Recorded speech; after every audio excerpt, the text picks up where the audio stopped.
Welcome to Chillin' 101. We hope this video helps. Start by organizing mise en place. Assemble 4 Oz-performed beef patties chilled to 40 degrees F, soft potato buns, American cheese slices, lettuce, tomato, pickles, ketchup, and mustard. Use 4 Oz-performed beef patties chilled to 40 degrees F, not frozen, for consistent cooking. Season each patty with 1 teaspoon salt and 1/2 teaspoon black pepper on both sides immediately before grilling. Flatten the center of each patty slightly so it reaches about 3.5 inches across to prevent doming. Keep a clean tray for cooked patties and a separate tray for raw meat to avoid. Bring your flat top to 375 degrees F and oil lightly.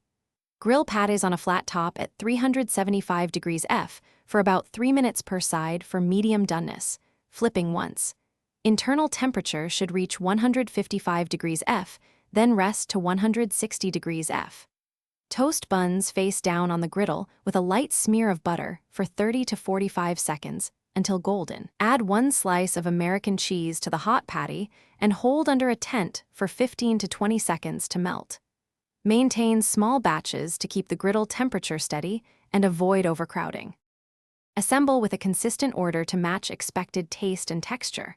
Bottom bun, 1 tablespoon ketchup, 1/2 tablespoon mustard, patty with melted cheese, sliced onion rings, 2 pickle slices, 1 tomato round, and a folded leaf of lettuce, then top bun. Layer burgers. Bottom bun, ketchup, mustard, patty with cheese, sliced onion, 2 pickles, tomato, lettuce, then top bun. For consistency, use 1 tablespoon ketchup and 1/2 tablespoon mustard per sandwich and 2 pickle slices. Serve immediately on a wrap tray. Hold no more than 2 minutes to maintain quality and temperature. Thanks for watching. Consider subscribing if we helped you.